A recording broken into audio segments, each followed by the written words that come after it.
नाजरीन, एक तरफ टिकटॉक पर मरियम नवाज की चमकती वीडियोस का शोर है और दूसरी तरफ एक बूढ़ी मां की फरियाद है। सैलाब सब कुछ बहा कर ले गया, लेकिन इक्तदार में बैठे लोगों के दिल फिर भी नहीं पिघले। क्या हम वाकई इतने बेहिस हो चुके हैं? ये एक बुजुर्ग खातून है जो सैलाब के किनारे बैठकर अल्लाह को पुकार रही है।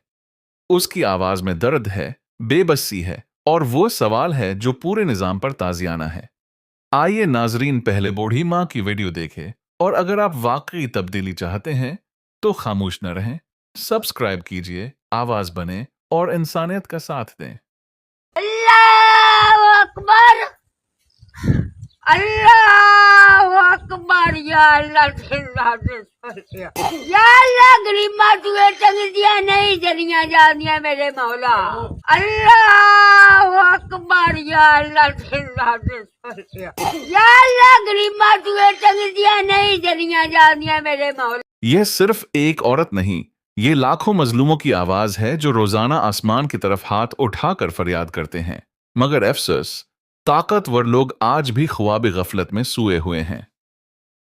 जब कौम मुश्किल में हो तो लीडर आगे आते हैं, लेकिन यहां क्या हो रहा है? मरियम नवाज रोजाना नई टिकटॉक वीडियोस बनवा रही हैं। ऐसी वीडियोस जिन्हें देखकर एक आम पाकिस्तानी का सर शर्म से झुक जाए। इधर लोग भूख से बिलक रहे हैं, छत्तों से महरूम हो चुके हैं और उधर वीआईपी शख्सियात अपनी तशहीर में मसरूफ हैं। इक्तदार की कुर्सी पर बैठे झूठे दावेदार न मदद कर रहे हैं न शर्मिंदा हैं। ये वक्त है जागने का, वक्त है आवाज उठाने का, वक्त है ये पूछने का कि क्या हुक्मरान सिर्फ वीडियोस बनाने के लिए होते हैं या लोगों के दर्द बांटने के लिए? अगर इस बुजुर्ग खातून की फरियाद ने आपका दिल छू लिया हो तो इस वीडियो को दूसरों तक जरूर पहुंचाएं, ताकि शायद किसी के जमीर में हलचल मच जाए। कमेंट्स में अपनी राय का इजहार कीजिएगा और अगर वीडियो दिल को लगी हो तो लाइक और सब्सक्राइब जरूर करें।